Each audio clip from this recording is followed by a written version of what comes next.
explicar su experiencia en el uso de la escala SIGWA y su sensibilidad y especificidad para síndrome de abstinencia. Ok, está la SIGWA sencilla y está la SIGWA AR, que es una revisión que se hizo de la escala SIGWA.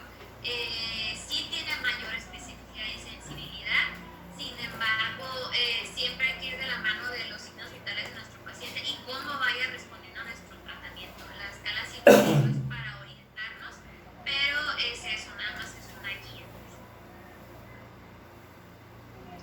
Muchas gracias. Esa sería la...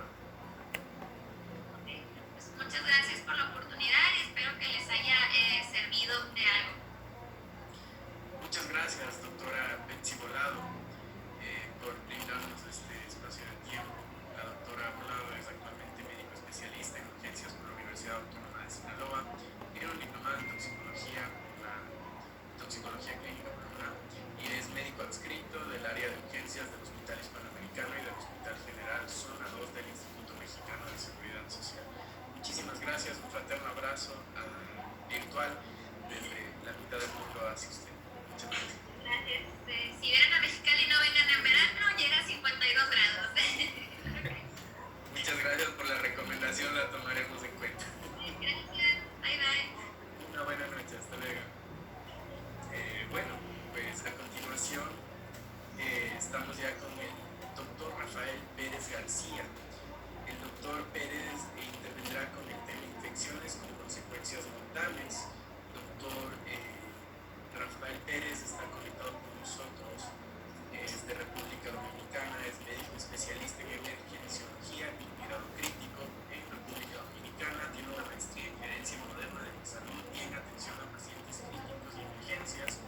En España tiene el premio a liderazgo en investigación y ciencias de la salud por el bienestar de la humanidad 2019 CIESD. Es editor del portal médico Emerging HB y es médico especialista en la clínica Dr. Eugenia Arias del Hospital Central de las Fuerzas Armadas y Hospital Dr. Ángel Contreras Mejía. Doctor, bienvenido. En este momento usted puede iniciar ya su presentación, activar su micrófono, el auditorio. Sí, buenas noches a todos. Un saludo directo desde la República Dominicana.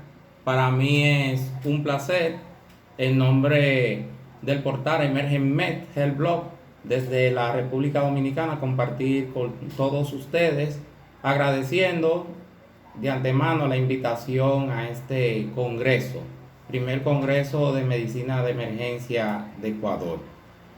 Esta noche vamos a tocar un tema muy interesante, que son las infecciones con consecuencias mortales.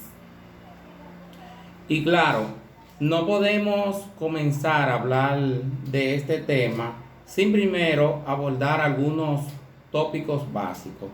Y comenzamos iniciando con la sepsis, que como todos sabemos es la respuesta abrumadora y extrema del cuerpo ante una infección. Esta ocurre cuando las sustancias químicas liberadas en el torrente sanguíneo para combatir dicha infección desencadenan una inflamación en todo el cuerpo. En consecuencia, pueden ocurrir cambios que dañen varios órganos o sistemas, y esto nosotros lo conocemos como un fallo multiorgánico. Por ende, la sepsis es una emergencia médica que puede ser mortal sin un tratamiento rápido. Ya todos hemos escuchado por expositorios anteriores, incluso lo que es la diferencia entre emergencia y urgencia médica. Entre su etiología tenemos las bacterias, que son los organismos unicelulares responsables de varias enfermedades. También tenemos la forma de vida más pequeña del mundo, que son los virus. Estos incluso son de tamaño ultramicroscópico, que pueden vivir incluso dentro de la célula normal y hasta de una misma bacteria, y se reproducen por ADN y ARN. Ya más grande que ellos dos tenemos los hongos, y estos hongo nosotros lo vemos casi siempre a nivel de la piel. La humedad es un factor para que ellos se reproduzcan, pero ya conocemos hongos que también entran al torrente sanguíneo y llegan a pulmones, sistema nervioso central, también a los órganos genitales, en especial los femeninos como las clamidia, entre otros.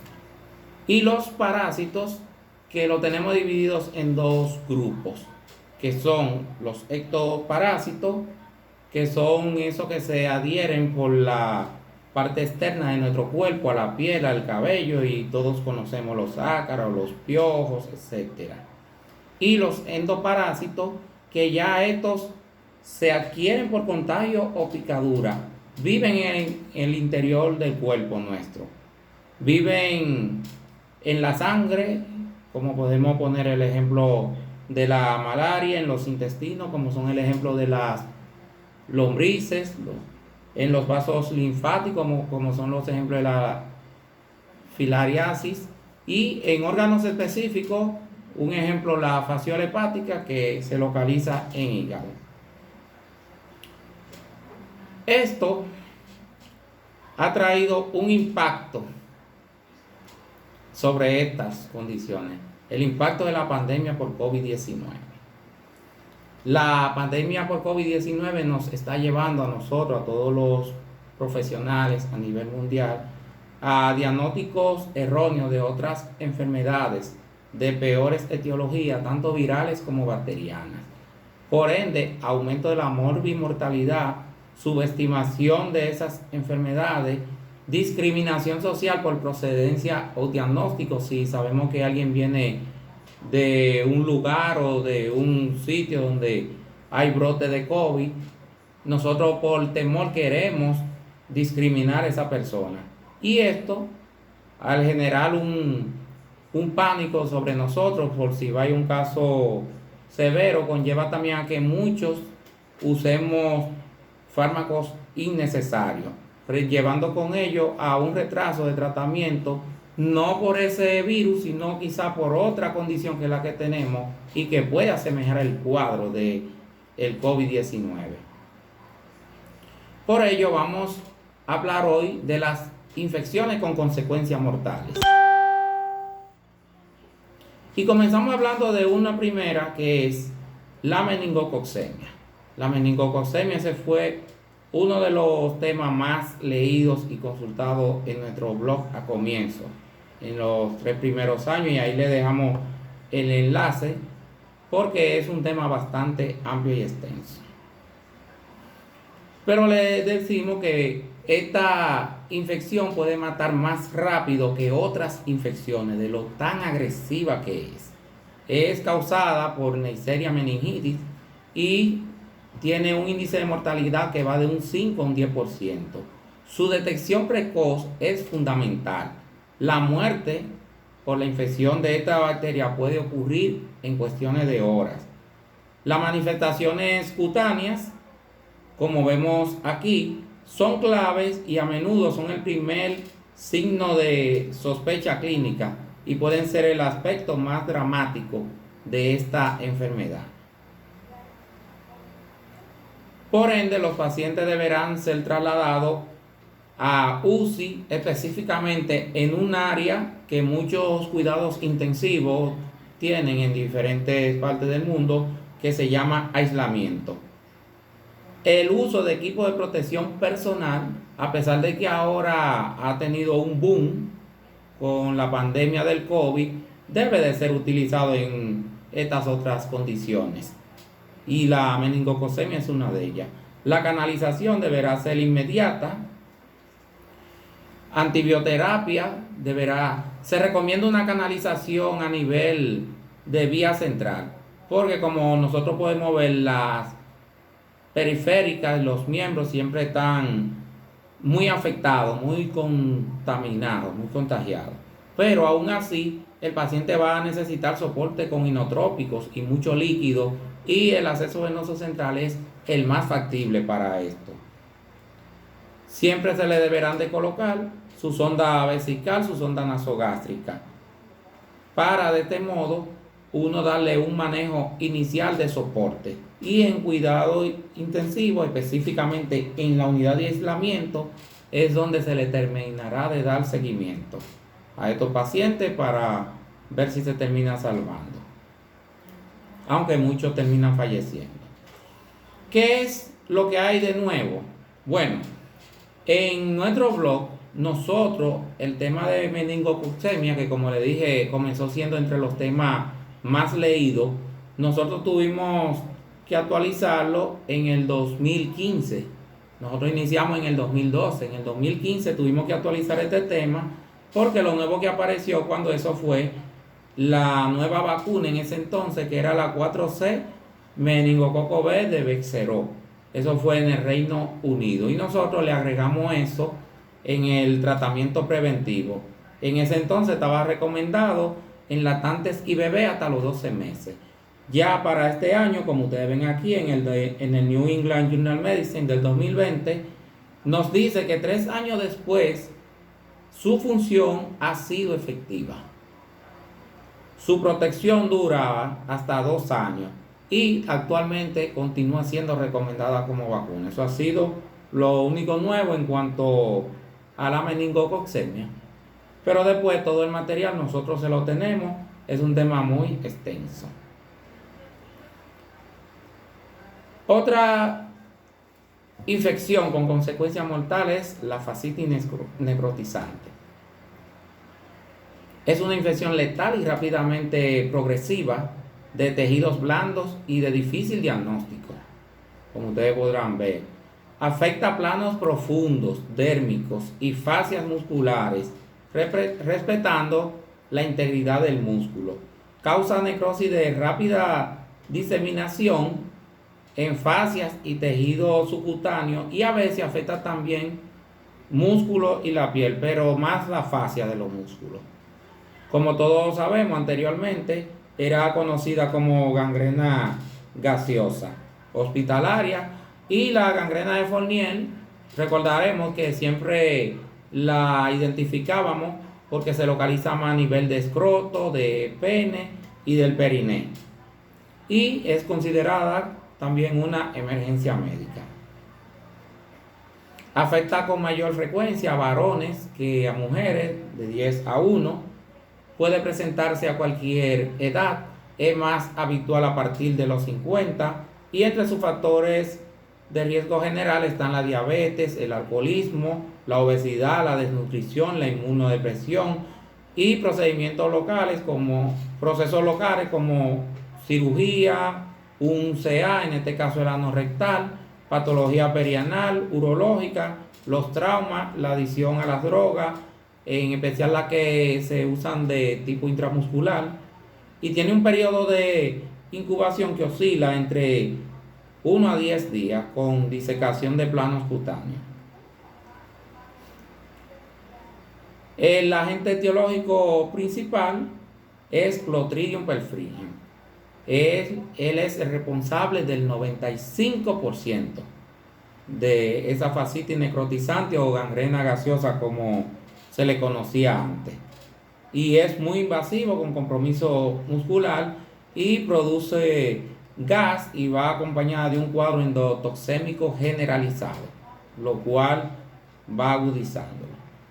Además de ella, tenemos el Clostridium difficile y este último aquí, la Aeromona hidrófila. Nosotros actualizamos este tema hace aproximadamente 6 años porque se había sumado la Aeromona hidrófila a Clostridium perfringens, Clostridium difficile, Bacteroides fragilis, Fusobacterium, Estafilococo aureus y el pirógene. Es decir, este fue el más reciente, ya que ellos son más archiconocidos, pero en realidad la que más suele causarlo en el 95% es Clostridium perfringens. Criterios: precisamente la presencia de uno de esos Clostridium o bacterias que ustedes ven ahí, acompañado de una disminución de la PO2 en la región, así como por la circulación. Y esto es lo que va a conllevar a que haya necrosis tisular en el área, así como debe de haber una gran cantidad de toxinas clostridiales, en especial la enzima proteolítica, la alfa-toxina. El tratamiento, dado que suele tratarse de una infección polimicrobiana, debe instaurarse una terapia antibiótica inmediata desde que el paciente llega a la sala de emergencia. No importa, se debe cubrir contra gram positivo y gram negativo, porque lo importante es ir tratando de frenar el progreso de esta bacteria.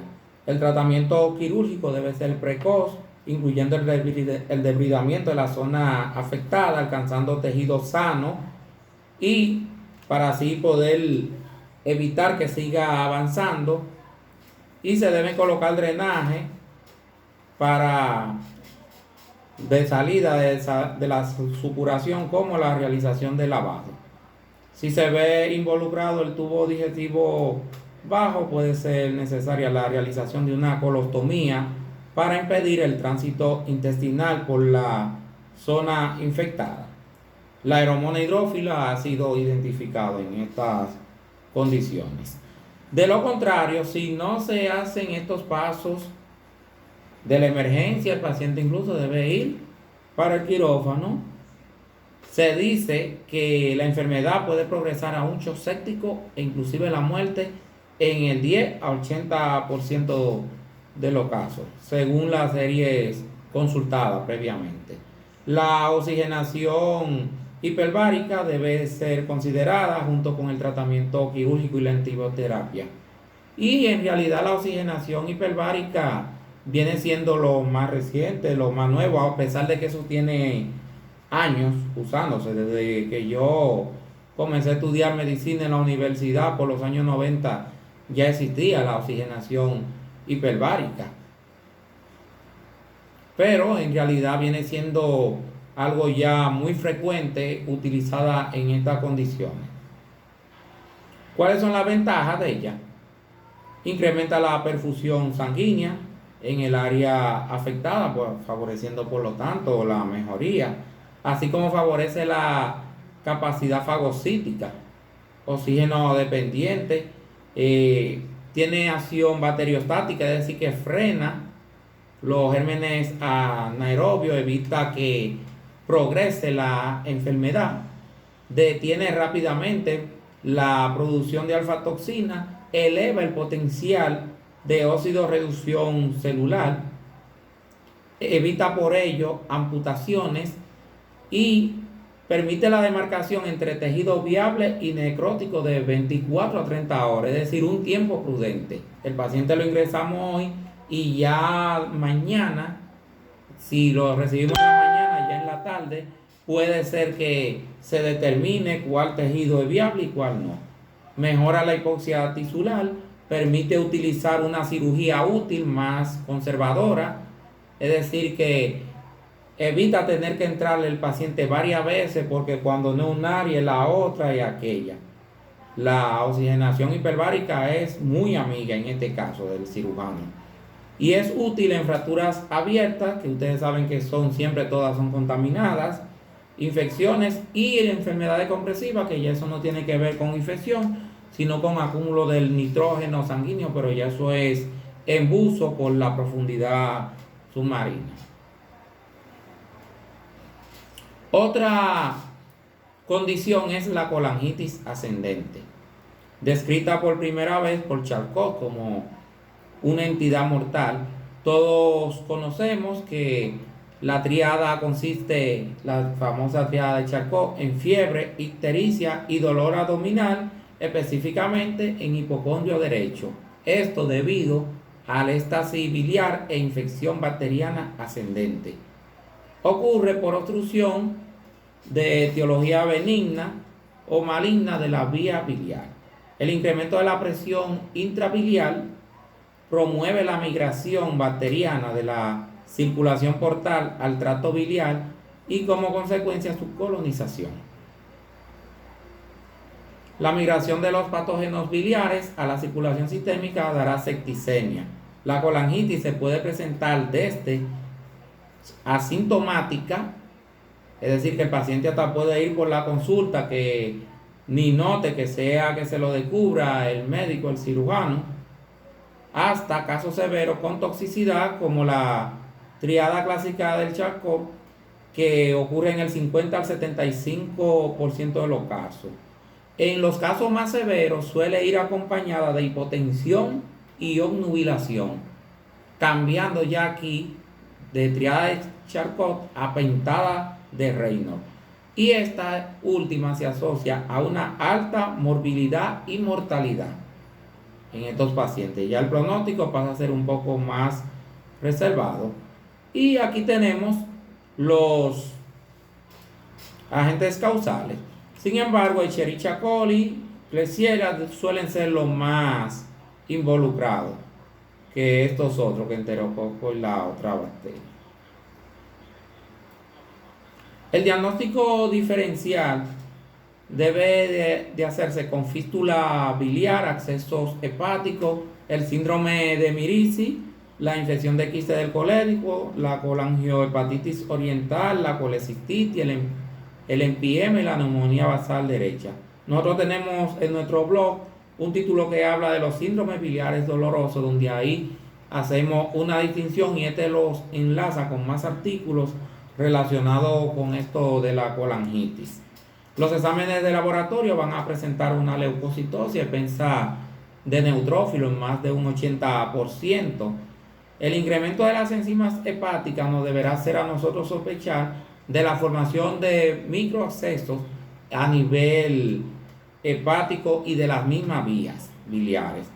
Y por ende los hemocultivos están indicados con carácter obligatorio, porque recuerden que los gérmenes, a pesar de ser conocidos, pueden desarrollar resistencia a X tal antibiótico. Y muchas veces tenemos que irlo cambiando en el transcurso. Ya esto no lo hacemos a nivel de la emergencia, sino esto se hace a nivel de seguimiento. Se recomienda hacer un ultrasonido de hígado y de vías biliares, la colangiopancreatografía retrógrada endoscópica, la CPR, como lo conocemos, permite confirmar el diagnóstico e intervenir de manera terapéutica mediante esfinterectomía, extracción de lictos o colocación de stent. Se deben tomar cultivos de líquido biliar y de los stent que se remuevan para dirigir la terapia antimicrobiana. La intervención quirúrgica está indicada en el manejo agudo solamente cuando los procedimientos no quirúrgicos de drenaje han fallado. El procedimiento de elección es la coledocotomía con colocación de una sonda en T sin hacer exploración de la vía biliar.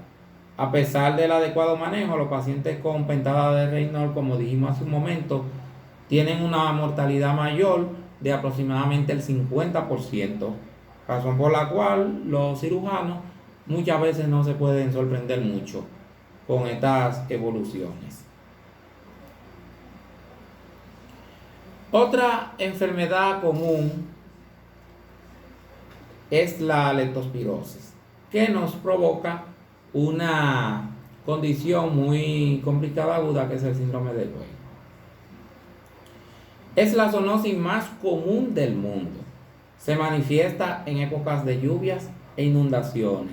Puede pasar desapercibida como un proceso gripal y manifestarse en su complicación más grave, conocida como síndrome de Weber. Tiene el potencial de convertirse en aún más frecuente con el calentamiento global previsto. Su pronóstico en 90% es bueno, un 10% es malo. Es uno de los artículos también que ha sido muy leído, pero acabo de tener una experiencia que le voy a comentar más adelante con un caso de esto. Y precisamente para comentarle, quiero que hablemos de los signos y síntomas de la leptospirosis. Ya todos sabemos que suele provocar dolor de cabeza, fiebre, puede provocar incluso conjuntivitis, la hemorragia, la sufusión subconjuntival, puede provocar dificultad respiratoria, incluso en los casos más agudos, un distrés respiratorio. Pero recordemos que el dolor de la pantorrilla es propio de la leptospirosis. Ese tinte histérico, a veces usted lo ve en los ojos y lo ve en el cuerpo, también es propio de la leptospirosis. Y yo se lo digo porque nos llegó un paciente con fiebre y dificultad respiratoria. Y todos sabemos que el COVID suele provocar eso. Fiebre, tos, dificultad respiratoria. Esa triada nosotros la cogemos y decimos es un COVID. Pero muchos, con solamente ver un signo, síntoma, piensan en el COVID. Y yo recuerdo que en ese caso nosotros le hicimos incluso hasta los gases arteriales, la PO2 de un paciente salió y yo sabíamos que tenía su leptospirosis. Salieron en 140, 150, salió buena su PO2. El paciente, él en principio estaba asintomático, pero entonces lo estamos combinando, entramos en área de COVID y todo el mundo en su mayoría que decía que era COVID, y lamentablemente el paciente después sí se vino a beneficiar de un COVID, pero aunque él falleció, yo mismo dije que ese distrés respiratorio pudo haber sido secundario a la hemorragia alveolar. ¿Producida por quién? Producida por la leptospira. Claro, si lo metimos en un área de pacientes con COVID, es lógico que se nos va a infectar con los demás pacientes. Pero de por sí, en cuanto a su clínica inicial, cuando llegó de lejos se veía una leptospira. Y como yo le dije ahorita sobre el impacto del COVID a nivel mundial, nos está llevando algunos diagnósticos erróneos. Pero eso ocurre en diferentes partes del mundo.